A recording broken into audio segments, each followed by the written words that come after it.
Hello.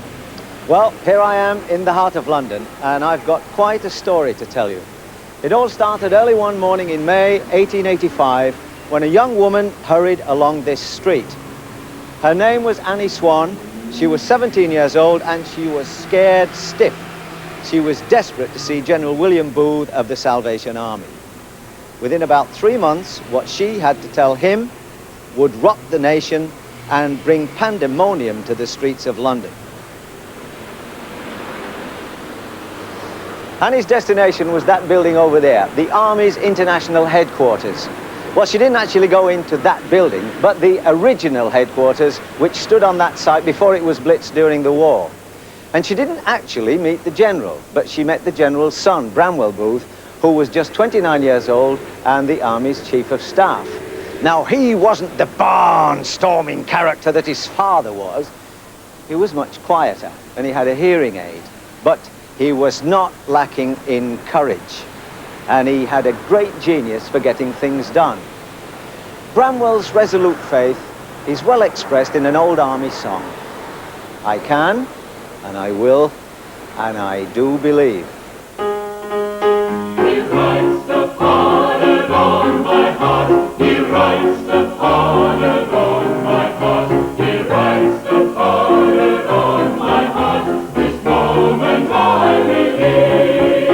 I can and I will and I do believe. I can and I will and I do believe. I can and I will and I do believe that Jesus died for me.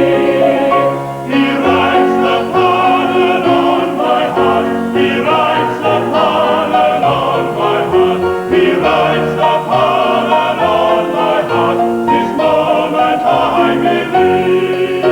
I can and I will and I do believe. I can and I will and I do believe. I can and I will and I do believe that Jesus died for me.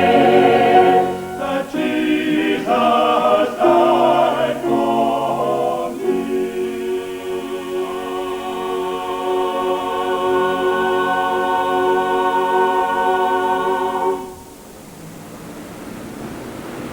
Annie Swan had come up to London from Sussex to work as a domestic servant in Pimlico.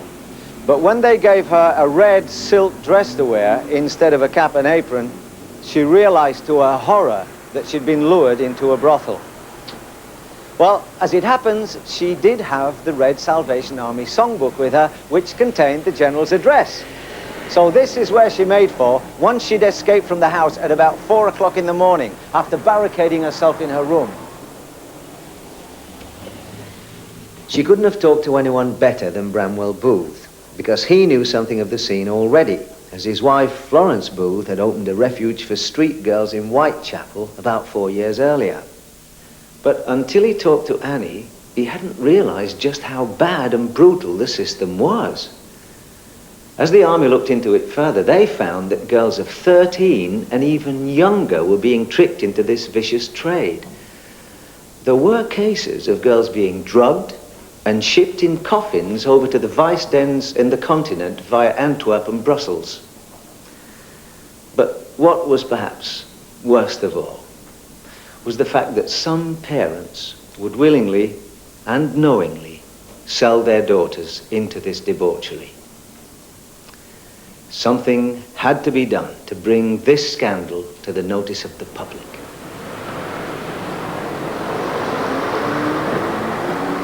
Bramwell Booth came to the offices of the influential Pall Mall Gazette here off the Strand. Its editor was William Stead, and together they hatched an ingenious plan. Central to it was Rebecca Jarrett. She was a Salvationist living in Winchester. Before her conversion, she'd been in the business of buying girls. Well, with great reluctance, she agreed to use her old skills just one more time. Stead was to pose as a roue wanting to buy a young virgin. The girl would be given a medical, and everything would be done as if she was bound for a house of ill repute. But just before the brothel door, she would be spirited away to the safety of the Salvation Army in France. When they shared their plan in confidence with the Archbishop of Canterbury, Dr. Benson, he said, it would be highly dangerous. But he gave his approval. So too did the Bishop of London, Dr. Temple. And Cardinal Manning, head of Britain's Roman Catholics, also went along with the idea. So Rebecca Jarrett negotiated the sale of 13-year-old Eliza Armstrong. Her mother received 5 gold sovereigns. Paramount Gazette, read all about it. Thank you, miss. The Eliza Armstrong case, thank you. When the Pall Mall Gazette appeared on the streets containing Stead's revelations that young girls could be and were being bought, there was uproar. Crowds besieged the offices of the Gazette for copies, so much so that traffic came to a halt in central London. In 17 days, the army collected nearly 400,000 signatures to a petition demanding government action, and they took it in a brass band parade here to the House of Commons. Within 5 weeks, a new Criminal Law Amendment Act had been passed, giving the police greater powers and raising the age of consent from 13 to 16 years old. The army and its Christian allies had won a significant victory.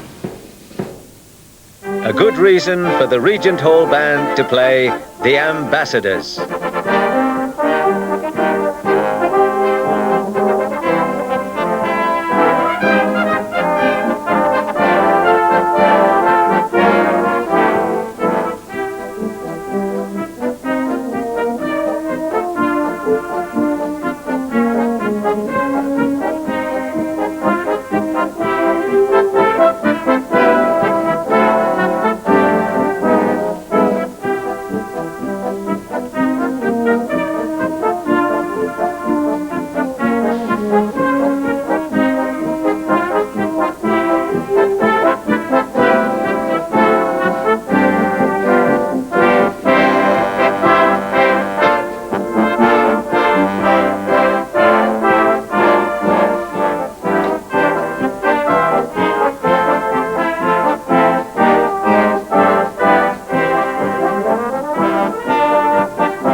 You might have thought that Bramwell Booth and William Stead would have been made national heroes, but they weren't.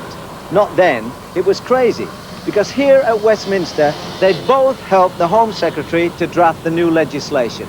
As a result of their action, the laws had been changed also in Australia and in the United States. But the authorities were not pleased.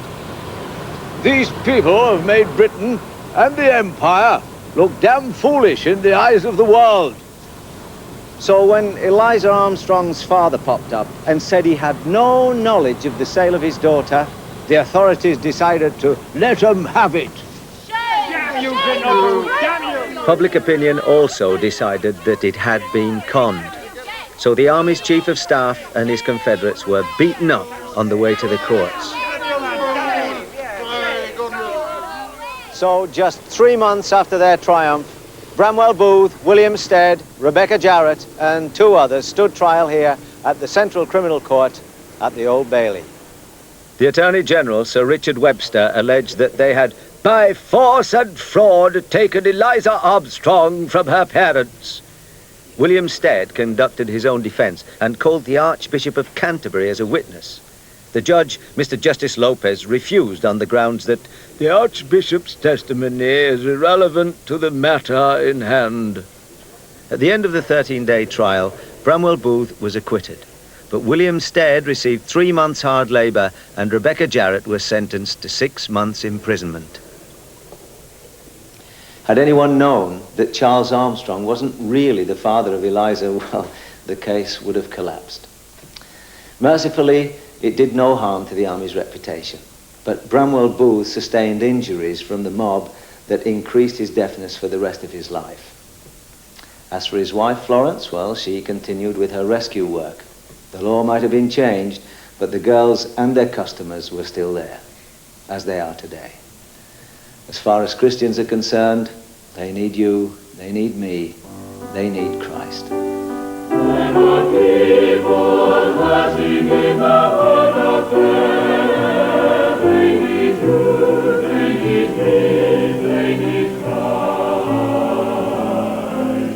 When our children crying and no one to care, they need you, they need me, they need Christ. When their hearts aching in the world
Every 24 hours here in Amsterdam, over 20,000 men use the services of 3,000 girls.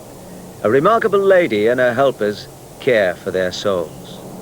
Some 40 years ago, Eliza Armstrong was given a few guilders, a Salvation Army flag, and told to go and do something in the narrow canal side streets which make up the city's red light area. Well, what she did captured the imagination of the Dutch people, and she is now one of the most popular women in Holland. Now in her 75th year, Colonel Eliza Armstrong is still here and very active. This is a world of pawn shops, sex movies and live shows. So how did you first approach the ladies on the street? Now, in this district, I didn't know sure in that time, but I think in that time were also about 3,000 ladies and girls working in the prostitution. Mm-hmm. And they were all sitting before the windows, standing on the door, walking on the street. And I thought it was the best, and then I think on the founder of the Salvation Army, William Booth, I go out in the beginning with 40 war cries, the Salvation Army paper, and he brings a message when they read it. And otherwise you had anything to go in, and I came in every brothel, every public house, and I go from house to house and ask, will you have the war cry? And I must try to make a goodwill-centrum. And a goodwill-centrum is in fact a supermarket of services, spiritual and social, in all different situations. Not alone for alcohol problems, not alone for drugs problems, not alone for homeless problems, but for everybody and what the people ask to do that. A leader spoke of a goodwill centre offering a supermarket of services. This is where people come. 24 hours a day help is at hand for anyone in Amsterdam in any kind of need. Hello. This is the Goodwill Centre, isn't it? Yes, it is. So if I turned up here penniless, lost, and nowhere to sleep, what would you do for me? I think we want to know the reason why you are penniless. Because when you are a tourist who is coming to Amsterdam to have a cheap holiday or something like that, then we say we are not a cheap hotel, and we say find another place. But if you are robbed or there are other problems, then we try to help you. So you really do know whether people are cheating or not, do you? Not always. We wanted to know, but we don't always know it. No. Alcohol or drugs afflict nearly half who come. Every day brings new clients, and some never go away.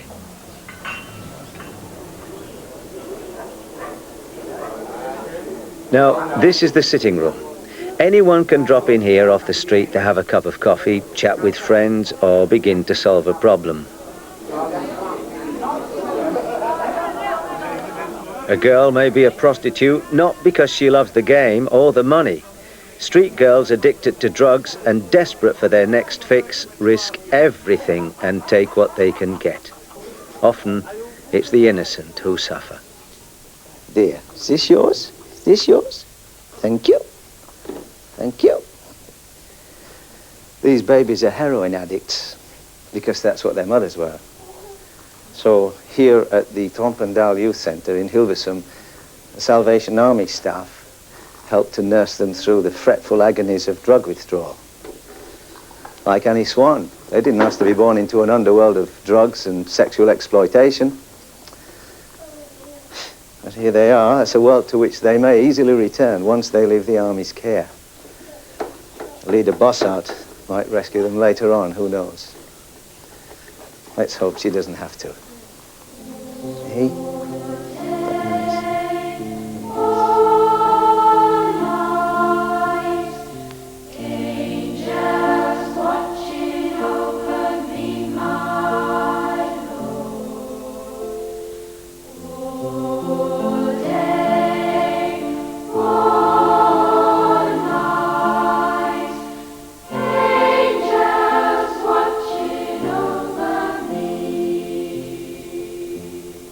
I believe you have a very special Christmas carol service. Of course, you have always Christmas meetings for homeless people, for young people, for old people, for family. You have it in the churches, in the Salvation Army Hall. You have Christmas meetings. But then I begin in 1948 a special Christmas meeting for prostitutes. And dan hadden we een little card and we give them about 1,000 cards out in the district. But we get about 150, 200 people, they came in. And then they sing all together the very nice songs from Christmas, Silent Night and Night, and they sing other Christmas songs, you know them all. And they had sometimes, there was in a corner a little problem about the price of the prostitution, and in the other corners they have another little problem. But then in otherwise they sing together and they get a movie about anything about Christmas. And they had coffee and chocolate and bread and nice sweet and so. And then we begin at the night. At 1:30, meestal in the night we begin, and at about 4 o'clock, 4:30, it was on the end. Do you aim to convert them? We can bring the message and we can hope that they go think about that. But I think you hope that they will be converted, but that is not work from people. That is work from God self, and that the Spirit works in the spirit of other people. What do you think Jesus would say if he came to this district? I think he comes to this district, and this time in the spirit, but when he real comes as so he was in the world, he hates the sin, but he loves the sinner.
When Eliza Bossart began her work in Amsterdam, she had one very useful ally. The first edition of the War Cry appeared in 1879. It was produced on a rickety old press which had fits of printing 2 copies and ripping up 3. Technology has improved to produce editions in nearly 30 languages across the world. William Booth realized that there were people who wouldn't read the Bible, but who would read a halfpenny newspaper with a gospel message in a popular style. Delivering the war cry amongst pubs and bars was Eliza Bossart's way of introducing herself to her people. For the Salvation Army soldiers and lasses, it represents a vital link with the general public. There's many a pub with a good story about the war cry. For instance, the chap who left his wife and family. He regretted it, but didn't have the nerve to go back. He was seeking solace in a pint of beer, picked up the war cry, and he couldn't believe it when he saw that his name was in there with a personal message. Come home, all is forgiven. Well, home he went, there and then. Left his pint in the pub. Now that's a story from last century, but the Army's Missing Persons Bureau still uses the war cry to try and track down people who've disappeared. Thank you very much. There's a story of the war cry that happened just after the Annie Swan drama. Just outside Tokyo, there's the walled city of the Yoshiwara, and it contained over 5,000 girls, many of them sold into prostitution by parents who needed to pay off family debts. Well, in August 1900, to the beat of a drum and the waving of their banner, a procession of Salvationists entered the gates. And a special edition of the war cry informed the girls that if they wished to leave, Japanese law was on their side, and the army would take care of them. Well, that was the signal for thousands of girls to renounce their trade. The Salvationists were beaten up for their pains. but the Mikado supported them. A piece of music that might well be dedicated to the war cry is The Big Little Light, here played, appropriately enough, by the Amsterdam Staff Band.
Well, Annie Swan certainly got more than she bargained for when she came up to London, and the same thing is happening to lots and lots of youngsters today. So the Salvation Army have formed what they call the Midnight Patrol. And with me tonight is Lieutenant Valerie Schultz.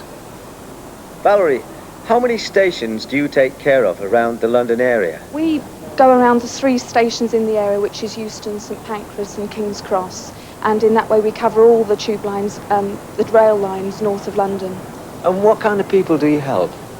Anybody, anyone who has a need, perhaps helping them to get into a hostel or sending them onto a particular agency, whatever their particular need is, we try and fit that. We just look for anybody that might be at risk. Just a few months ago we met 2 lads on the station and they'd missed their train home after a pop concert. And we took them back to the house because there was nowhere else for them to go for the night. And I suggested that they rang their parents, and the first boy rang his mother and she was fine. But the second mother was a little bit more caring, and she was talking to her son on the phone and he was trying to explain that he'd tried everything and they just couldn't get home. And in the end he said, but Mum will be all right because we've met 2 ladies on the station and they've said we can stay with them for the night. So I had to explain to her that we were nice girls, really.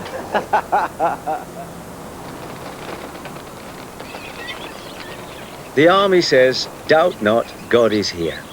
Their witness in this red light district is that God does not abandon those who he has made in his own image. He simply offers them a better way, and all who will can take it.